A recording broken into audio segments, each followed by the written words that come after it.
Good evening. Thank you all for joining us today. My name is Leah Frieden, and I would like to welcome you to the Fayetteville Public Library, and welcome to those watching at home through live stream as well. Before you leave today, we would greatly appreciate it if you would take a moment to fill out the evaluations that we left for you. Those help us to plan for future programs. And I also wanted to mention that this event is part of the Summer Reading Club series. You can register for the Summer Reading Club for a chance to win prizes, and we have lots of other great events coming up. So I have both information about registering and event calendars at the back of the room if you want to grab one on your way out, or I'd be glad to answer any questions too. And without further ado, I am delighted to have Taylor Gladwin with us today to share her expertise. Taylor is an environmental educator for the City of Fayetteville in the Recycling and Trash Division. She focuses on educating businesses, schools, community groups, and residents of all ages about waste reduction, food waste, composting, and recycling. She has been instrumental in building Fayetteville's residential food drop-off program. Taylor is also earning her master's in sustainable development and policy. Please join me in making Taylor feel welcome.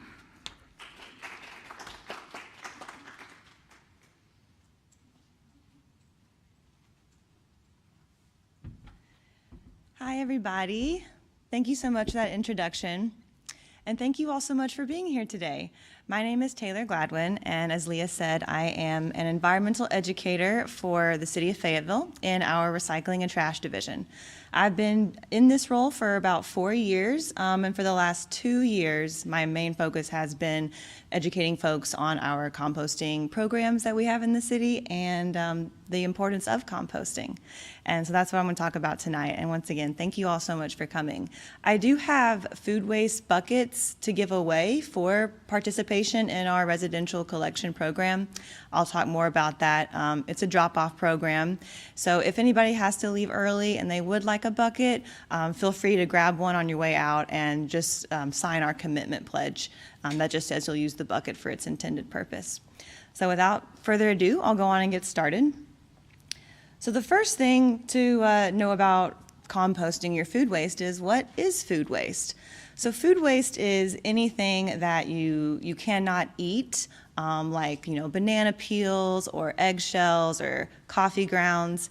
It's also anything that has gone bad in your refrigerator, any plate waste left over after your meal, or any waste from making your meal. So any of that is considered food waste. In our program at the city, we call food waste your vegetables, your fruits, eggs, coffee filters, tea, processed food, and things like that. Anything you can eat. If you can eat it, we can compost it. We do have an industrial compost facility in South Fayetteville, and so we can also accept things like cooked meat products and dairy products, things that you wouldn't really want to put in your backyard compost pile, because your backyard compost pile doesn't get near as hot as our commercial compost facility does. And I'll talk much more about that later. You can see in this cute little graphic that I made that all the food on here is actually moldy. I did that intentionally because the first thing we want to do when it comes to our waste in general is reduce it before it even starts. So reducing food waste before it starts by organizing things in your fridge a certain way, or by making a shopping list before you go to the grocery store. And then feeding hungry people is the next thing you want to do after you reduce food waste. So donating your food or sharing a meal with a friend, things like that. Feeding hungry animals, plenty of people have chickens or farm animals to feed, and then we want to compost our food waste. So that's the next option. And all of that instead of throwing our food waste into the landfill. I wanted to give you guys an overview of our city's waste stream. This is from a waste audit that we did back in 2015 with Kessler Consulting out of Tampa, Florida. We are due for another waste audit. Hopefully, we do have some plans in the works to be having one of those soon, within the next year. So hopefully that will happen. And then this is an overview of what we found when we did our waste audit. You can see that everything in green is our compostables that we threw away. So your compostables include, of course, your food waste, some yard waste. There wasn't much of that since it is illegal to throw away yard waste in Arkansas, fun fact. Clean wood waste, and also low-grade paper, so like food-soiled paper, things like that, tissues, paper towels. You can see on this graphic that 18% of Fayetteville's waste stream is food waste. It is the single largest trash item that we produce here in the city, which is something that we can change immediately. We also throw away a lot of paper in the city, unfortunately. That could be recycled. 80% of our waste stream is also recyclable paper, which includes cardboard and newspaper. But we are doing really good on our plastic bottles. Only 2.5% of our waste is plastic bottles. And so we all know that we can recycle number 1 and number 2 plastic bottles here in Fayetteville. It's the only type of plastic that we recycle. And that's because bottles are made in a different way than our plastic containers in your plastic yogurt tubs, for example. Just a little note on that. The bottles are made through a process called blow injection. And so the bottles are blown into the bottle shape, then they freeze in that shape when they go through a machine, and they maintain the bottle shape. It's a very simple process, very easy to recycle. But our plastic containers and our plastic tubs, they're actually made through chemical injection. So the plastic resin is poured into the shape that they want the container to be, and then they inject that with chemicals. And it's the chemicals that make the plastic container maintain that rigid shape. And the plastic containers and the plastic bottles, they have a different melting point. So they cannot be recycled together. That's actually a very common thing, that we can only recycle plastic bottles, and not only in Fayetteville, but in Northwest Arkansas, and really largely throughout the country. A lot of places may say they're accepting those kinds of materials, but I always tell students to ask where your recycling is going.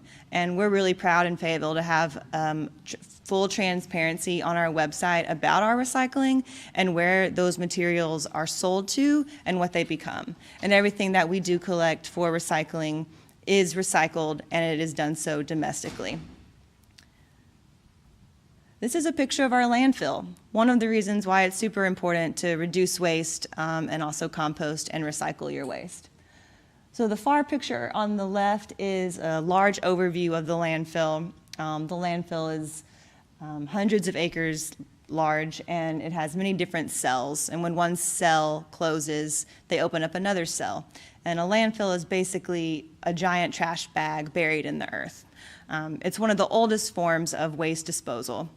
The picture on the right is a little closer up, and you can see just how much trash it really is. It really puts it into a visual perspective.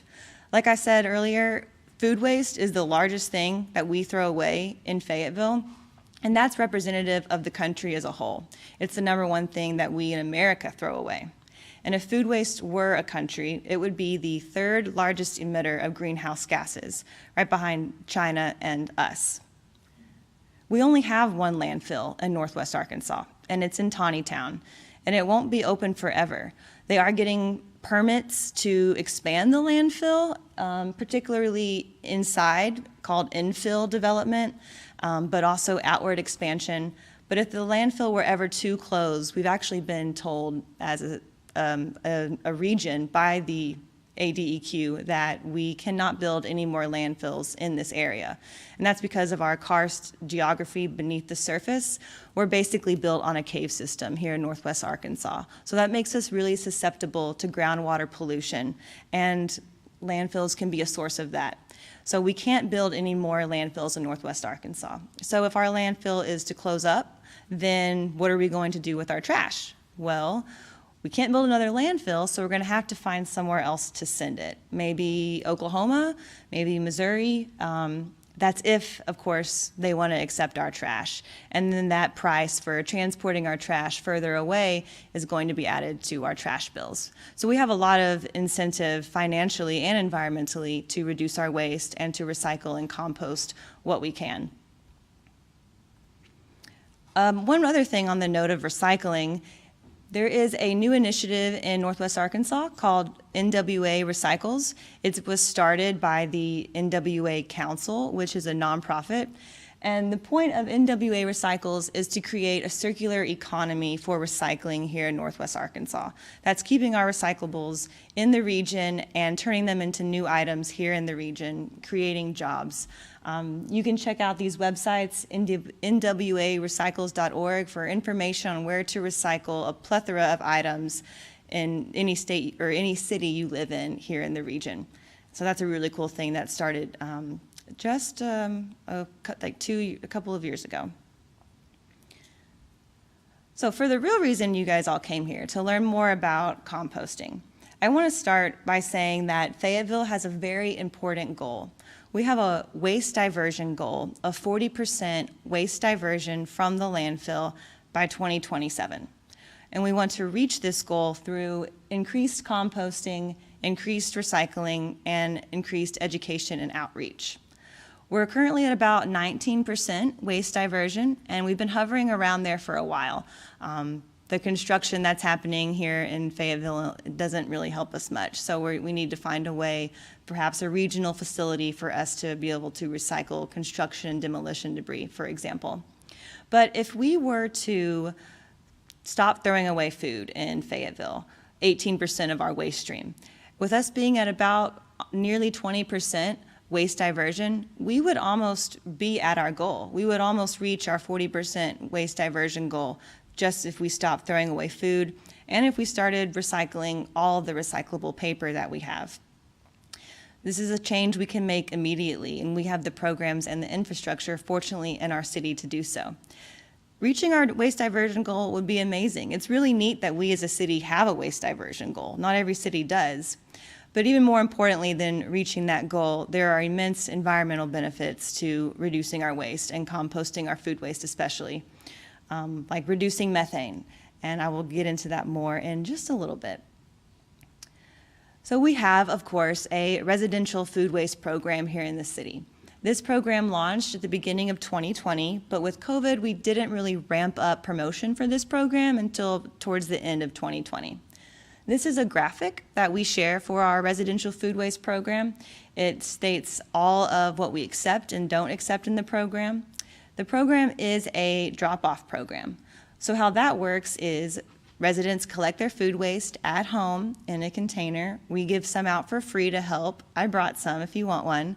And then you bring your food waste to one of our 24/7 food waste drop-off locations.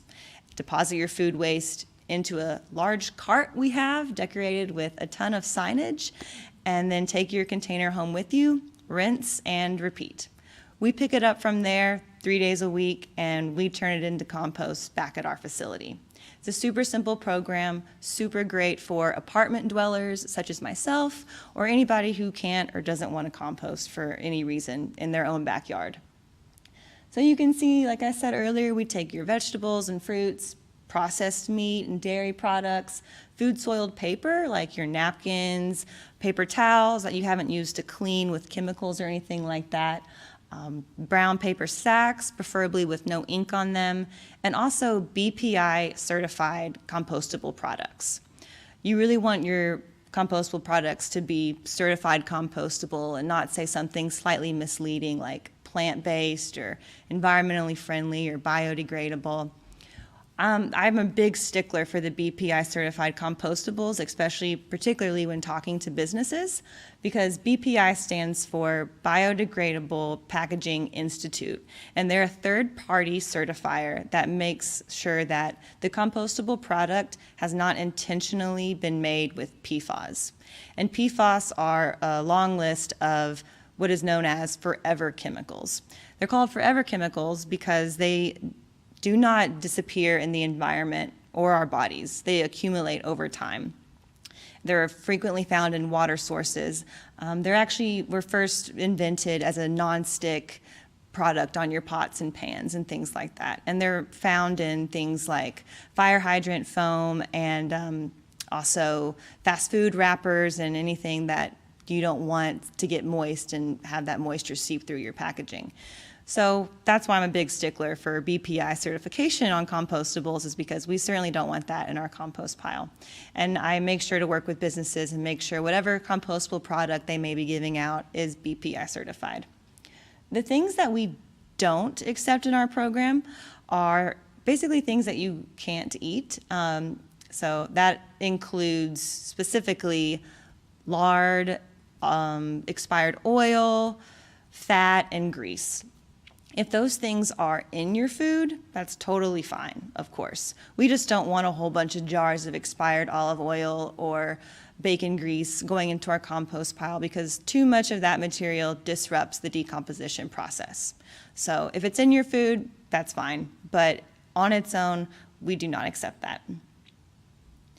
This is some of the awesome signage I was talking about that's at our food waste drop-offs. You can't miss it. We're big sticklers for signage at all of our recycling centers and food waste drop-off locations, so people will hopefully feel at ease and that they're doing the right thing.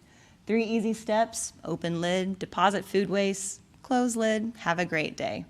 And then this is also a large list of the things that we don't accept at our drop-offs, just to make it as easy and understandable as possible. And this is a graphic of our food waste buckets. So we got these buckets with a USDA grant to help facilitate participation in our residential food waste program. We have 3.5 gallon and 5 gallon buckets with lids. As you can see, the buckets have this lovely label on them that tells you everything you would need to know about the program. It tells you what's accepted in the program, what's not accepted in the program, and there's also a QR code as well as our website address and phone number that takes you to a list where there's more information, and also a list of all of our public drop-offs, which I'll get to those in just a second. So the bucket is basically an infographic in and of itself, and they have truly helped skyrocket the success of this program. Since we launched our residential food waste program, we have seen an uptick in the amount of food waste we've been able to collect. Just in this year, up into the second quarter so far, we've collected nearly 6 tons of food waste from our drop-offs alone. That doesn't include our commercial businesses that are also composting.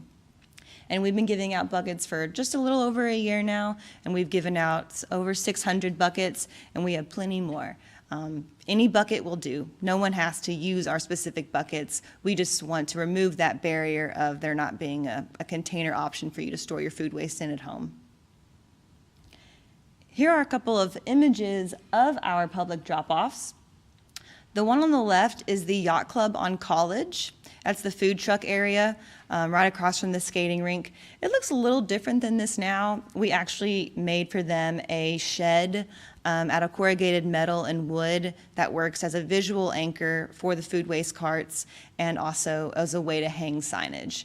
But that cart is there, 2 carts actually. And then the picture on the right is of Trinity United Methodist Church off of Sycamore near Tricycle Farms. These are both 24/7 drop-offs. So if you get a wild hair at 9 p.m. and you want to take your food waste, you can do it because these will be open.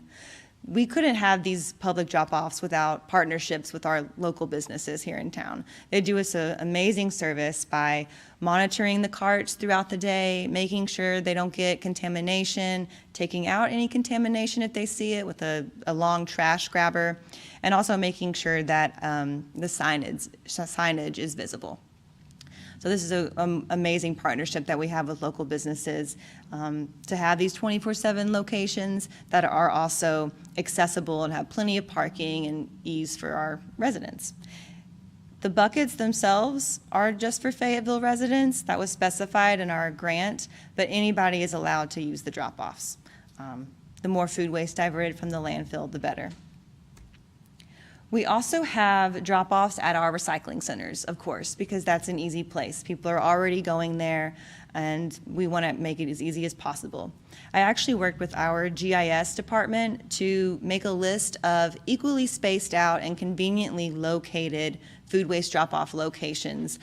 So if you're going to the recycling center, of course, there's already a drop-off there. If you're going to the south side of town, there's a drop-off at a local business. It's our goal to not have a drop-off too far from where you're already going. We want to reduce our impact on the atmosphere, and so you guys don't have to drive someplace crazy to get to a drop-off. So that's the goal, is to have one drop-off every few miles. We want to have 10 this year. We're about to have our 7th, and so it's an exciting process getting to work with businesses and see their excitement help being part of this change.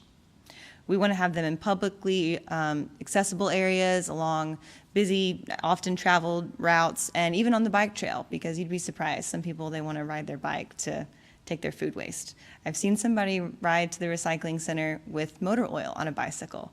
Not saying I recommend it, but I'm just saying biking is a great mode of transportation, so we want that option too.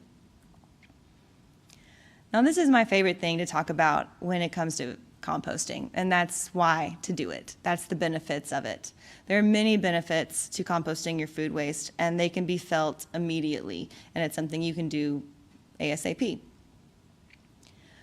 So when you compost your food waste and keep it out of your trash can, you're reducing methane emissions, and you're also reducing your trash. When you throw food away, it goes into your trash can, and then like all of your other trash, it goes to the landfill where it sits. Landfills were built to store trash, not degrade it. Nothing degrades in the landfill, not quickly anyway. But when food waste and other organic material, like paper, for example, degrades in the landfill, it does degrade very, very slowly, and as it does, it goes through a process called anaerobic decomposition, which is decomposition without oxygen. And this process produces methane, which is a greenhouse gas 25 times more potent than carbon dioxide at warming our planet. So throwing food waste away is putting greenhouse gases into the atmosphere. Landfills in general are a major source of greenhouse gas emissions. So that's one reason to start composting your food waste. But you can also have a smaller trash can. You can also divert waste from your trash can. Have a cleaner trash can that doesn't smell as much. In Fayetteville, we even have a pay-as-you-throw program. So the less you throw away, the less you pay. And that's how you're able to save money on your trash bill, potentially, by composting your food waste. Anything you can divert from your trash can, may it be your recyclables or your food waste, that gives you the potential to have a smaller trash cart that's picked up by the city.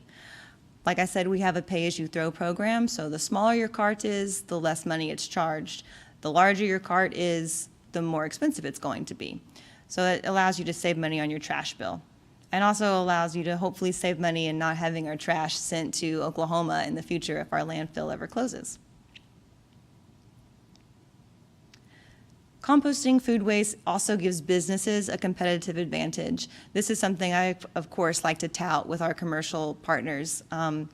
We're living in an age right now where people are shopping and supporting businesses and organizations that have a mission that they can align with, that they agree with. And so composting your food waste, reducing your waste, being circular, being sustainable, and actually doing it, not just saying it, but promoting it and being transparent about it, makes you competitive as a business, absolutely.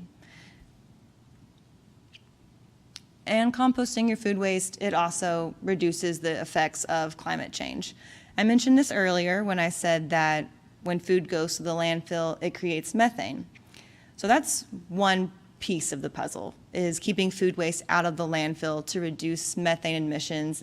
But the other part of that rainbow is when we use our food waste and turn it into compost instead, and we use it in our gardens to grow food or to grow plants, we are actually building soils and plants that are stronger and able to absorb more CO2 from the atmosphere. So instead of sending food waste to the landfill where it's going to produce greenhouse gases, we can turn it into compost, use it in our gardens, and build healthier soils that are actually able to absorb greenhouse gases from the atmosphere. When you bite into a tomato, for example, and you taste that delicious tomato flavor, when you taste flavorful food, you're tasting food that was grown in healthy soils. And that's what composting does. It builds healthier soils because of the organic matter that compost adds to our soils. It balances soils' pH, it helps with water retention, and it helps build stronger plants. It also allows you to get away from the chemical fertilizers. When you use compost instead of a nitrogen-based fertilizer, the compost, it gives your plants the nutrients that it needs when it needs them. It allows the plants to take up those nutrients as needed, as opposed to a traditional fertilizer that just throws it all at the plant at once. Compost has all of your macro and micronutrients that your plants could ever want.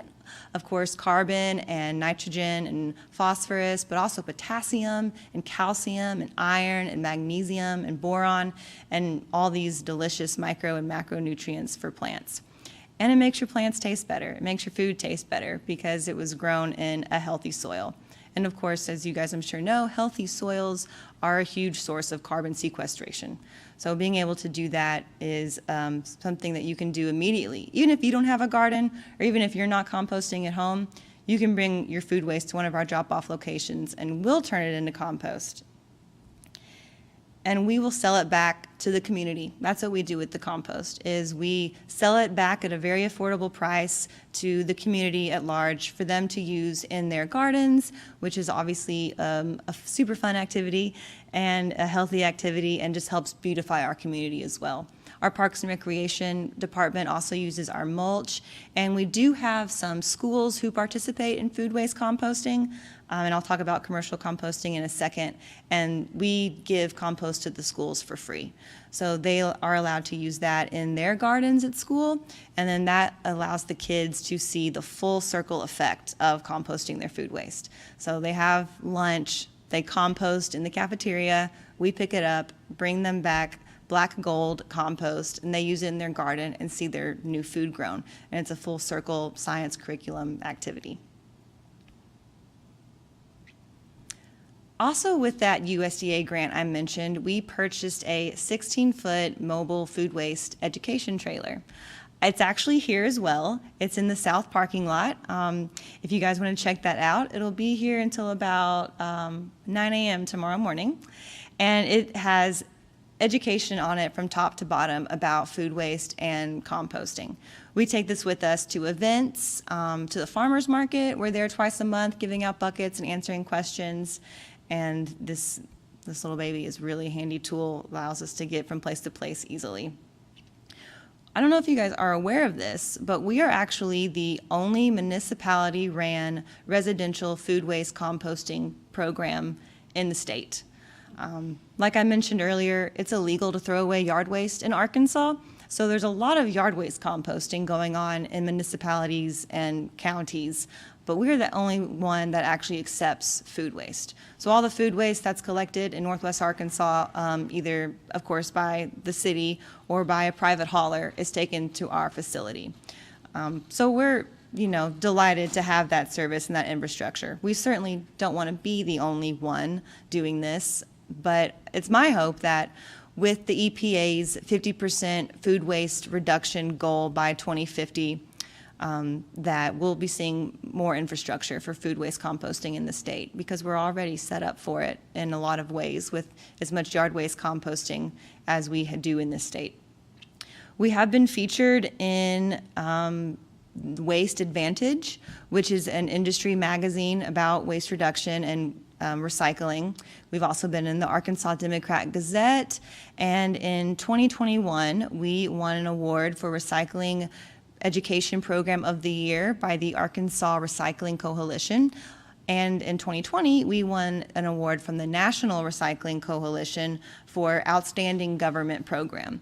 And both of those were largely based on our composting program. This is the other side of our beautiful trailer with a graphic that says community equals compost, which my team and I just love. I want to leave you guys, or not quite leave you yet, but on this topic with some tips for stopping food waste before it starts. I won't stay on this too long, but that is one thing we want to do before we even worry about having waste or what to do with it, is just preventing it. A lot of food can be frozen, flours, nuts, bread, of course. So that's one way to preserve it longer. Also, when you're shopping, one way to let your meat stay better longer is to shop for the meat last. So as soon as you get meat out of the freezer, it begins to go bad. I'm sure you've never gotten home and it's like, oh my gosh, my meat's already spoiled. But that is a thing. And so you can shop for meat last and go straight home, put that in your fridge, and then that will help protect your beef products or your meat products. And there's a lot of water that goes into those products. So saving water, that's one way to do that. Also, reviving your veggies. If you guys have never done this before, it definitely works. If you have some wilted carrots or celery, you can put those in a jar of water. Doesn't have to be fully submerged, and you'd be surprised your celery will pop back up and be delicious. Also, proper placement in the fridge. This was something I thought was really interesting. There are different places in the refrigerator where you can put your items that will actually help preserve them longer. So you may know that the inside of the refrigerator door is actually the warmest part of the refrigerator. That's why we put condiments and things like that there.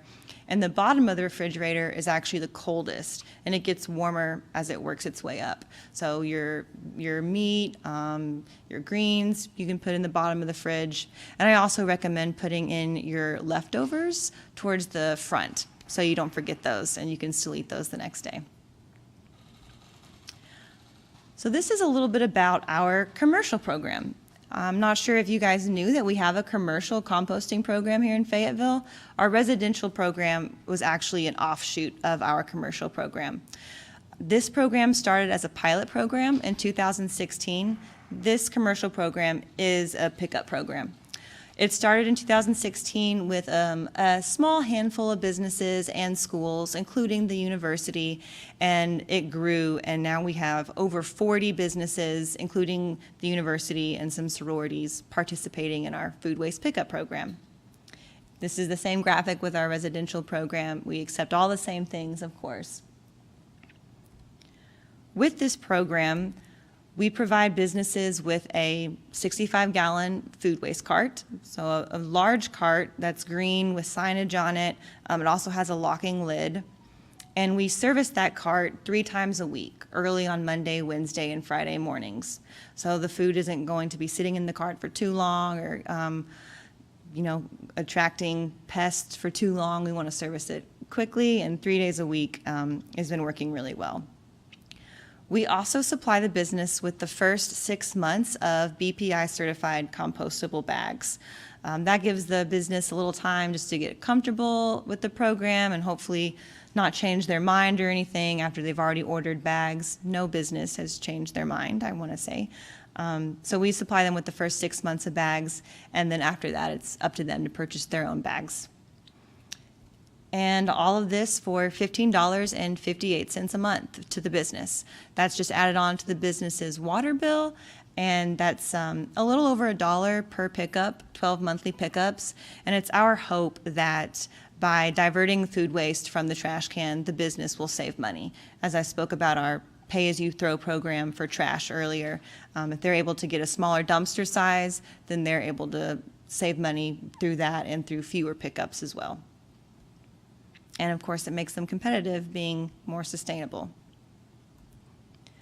This is a close-up of our food waste composting in action. The first photo is the very beginning where it gets dumped onto a pre-made mixture. And then that second photo is our row turner. And that is a very heavy piece of machinery that fortunately we do not have to use very often because we add an inoculant to our food waste piles. And here is a couple other videos. This photo on the left is not our facility. Our facility does look something like that, but the photo on the right is actually our facility in South Fayetteville, where it's on a concrete slab instead. It's a lot easier for our side-by-sides to move around and things like that. And it is a very monitored process. And then that's what we have at the end after about 3 months. I actually would love to show you guys a little video about how this is made instead of me talking about it. And then I believe that will be the end of my presentation. And I do have some food waste buckets in the back that I would love to hand out to anybody who wants to start participating. And also I will take questions as well if anybody has those. Our city, Fayetteville, Arkansas, is aiming to reach 40% waste diversion by 2027. This means that the city wants to reduce landfill waste by diverting 40% of that waste to alternate methods of disposal. Food waste alone comprises 18% of Fayetteville's total landfill waste. The food waste that goes into landfills decomposes without oxygen, which creates methane, a greenhouse gas that is 25 times more potent in global warming than carbon dioxide. But food waste can be used to create compost, which grows strong, healthy plants that absorb carbon from the atmosphere. So, what exactly is compost? Well, compost is a chemical-free, natural fertilizer that contains essential macronutrients such as nitrogen, phosphorus, potassium, and trace minerals, which are extremely healthy for plants. Did you know that Fayetteville has food waste drop-off locations where food waste is collected and then turned into compost back at our facility? Fayetteville citizens can then buy this compost and use it to boost their gardens, their lawns, and potted plants. This is because compost improves the soil's water retention, texture, pH, and overall health. Now let's take a peek behind the scenes to see how we turn food waste into usable and beneficial compost. First, the food waste is collected from all of the food waste drop-off locations and commercial routes such as restaurants and schools. Then, it is brought to our compost facility where it is placed onto a pre-made mixture of 50% ground yard waste and 50% wood chips. This pre-made mixture not only absorbs any excess liquids, but also provides a foundation of microbes during the decomposition process that helps to break the pile down. This pile is referred to as a compost windrow, which is turned several times with our specialized row turner to ensure that the food waste and pre-made mixture is evenly mixed. Next, we add an inoculant, which is a special blend of bacteria and fungi to the windrow pile. This blend works like yeast when making bread, except instead of yeast feeding on sugar, it's a mixture of bacteria and fungus feeding on food waste. Each tablespoon contains around 2.6 billion microbacteria and fungi that repopulate and constantly move through the windrow pile from the outside in. This constant movement pulls air toward the center of the pile that rises out of the top as steam, creating what is known as the chimney effect. Finally, a 6-inch cap of mix is added to the entire outside of the pile. This cap works as a biofilter, an odor control technique that also allows the food waste to reach and maintain high temperatures throughout the pile. The pile then sits for 30 days before being turned again. The microbial activity within the windrow pile creates large amounts of heat that reaches up to 160 degrees. We monitor the temperature daily at different depths and locations to ensure the pile stays warm enough to cook out the evil pathogens, leading to a safe product for your plants. A minimum temperature of 131 degrees Fahrenheit is needed to cook out those pathogens. We take samples from these piles and then send them to a lab to be tested for quality. The food waste is decomposed in the first 30 days, but it takes about 3 months for everything in the windrow pile to be fully decomposed. At the end of the 3-month period, the compost is then sifted through our screener to remove any large debris and create a finer compost. Lastly, it goes through a final 2-week curing period before it's ready. The compost can now be purchased to grow healthy, more environmentally friendly gardens, yards, and potted plants, all of which absorb more carbon from the atmosphere. Composting is just one method of reusing our waste and keeping it out of our landfills. If you are interested about other methods or just want to learn more about our food waste drop-off locations, please feel free to ask us. Thank you for watching this video about our food waste composting program. And remember, waste not, use less. And there she is. Our city. Oh gosh, okay. Thank you guys so much. Does anybody have any questions? Yes. Where do you sell the compost at? We sell it at our compost facility, which is off of Armstrong Avenue. I'm not exactly sure the exact numbers on that address, but it's right by our transfer station, our Fayetteville transfer station. If you Google Fayetteville Compost Facility, the exact address will pop up. And we're open on Tuesdays and Thursdays from 8 a.m. to 3 p.m. And also the first and second Saturdays of the month until noon. So is that diner by Happy Hollow? Yes. Do you have to bring your own containers? No, we actually sell, you want to bring a truck or something, because we sell it 2.5 cubic yards. That's the amount we sell. So for the food waste, it's 2.5 cubic yards. That's $35. And we also do have yard waste compost that we sell that's $25 for the same amount. It doesn't have quite all the same nutrients in it because it's just yard waste. It's not mixed with food waste, so it's a little less expensive. But I'm told that it's still a really good deal, $35 for, it's basically a truck bed's worth of compost.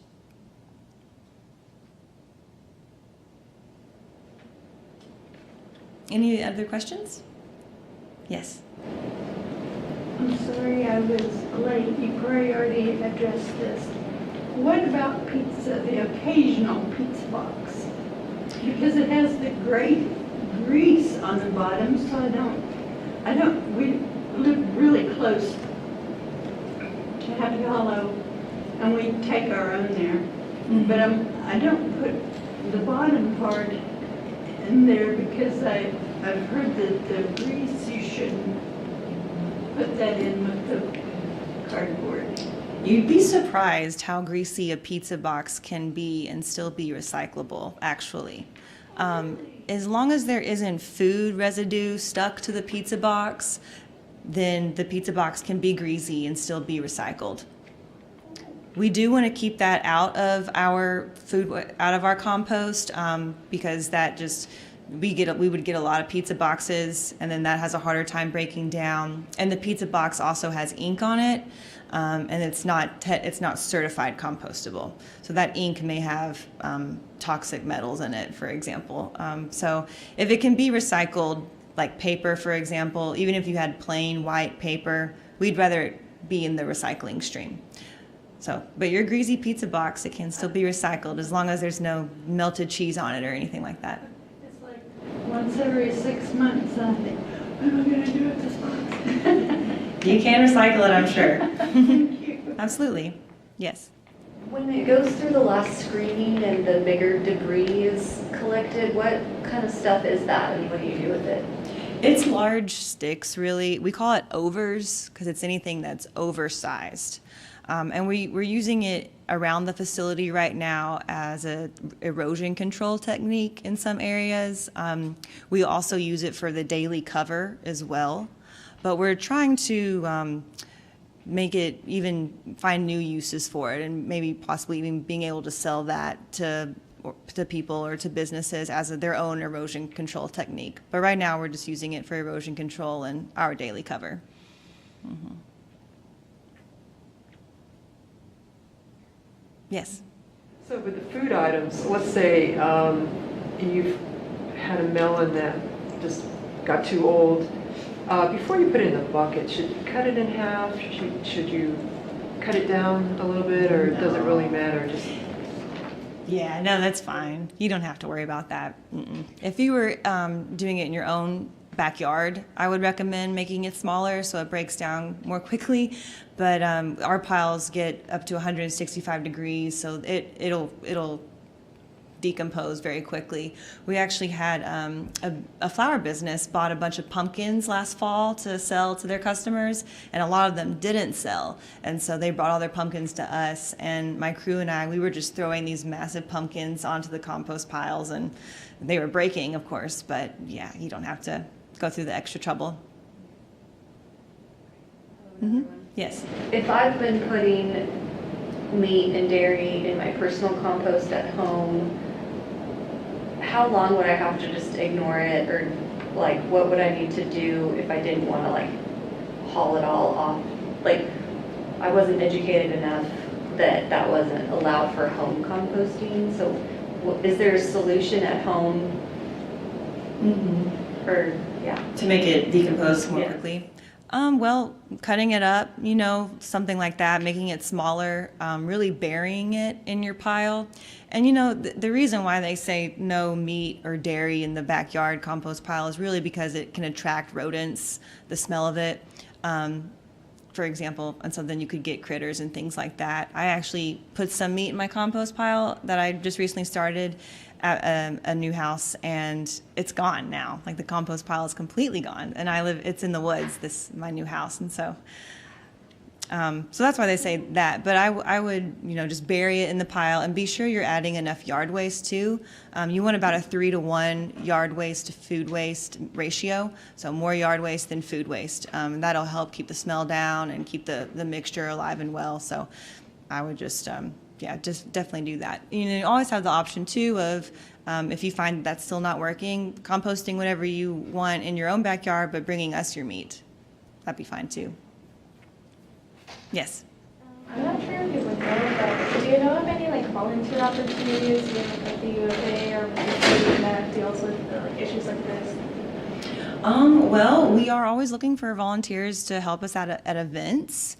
We go to events and we'll bring recycling bins and compost carts, and a really super important job is actually just having people to monitor those carts, to take the bag out when it's empty or put another cart up, but really just to be there and to help educate people about what goes into each bin, to keep the waste streams separate. So things like that, are always popping up, but I'd be happy to give you my card afterwards, and maybe we can think of something else too. Yes. Any other questions for anybody? Yes. So when would you anticipate Fayetteville having a picking up the compost bins instead of taking? I get asked that question a lot, which is totally fine. That is not on our radar right now. I'll be honest with you. We started this drop-off program as it is now to really ramp up interest and implement education. As you can imagine, contamination in our recycling stream is just a thing. It's just, it's something that we deal with. And so this allows folks who really want to compost to be able to do it instead of here's a cart for everybody and figure this out, participate in it if you want to sort of. So this is a way just to get education going. But that is, a ultimate goal. But I can't say it's going to be happening in the next 5 years. Well, if there are no other questions, I want to thank you all again so much for coming and spending this evening with me. I'm going to go to the back and give you guys a food waste bucket if you would like one. Thank you again.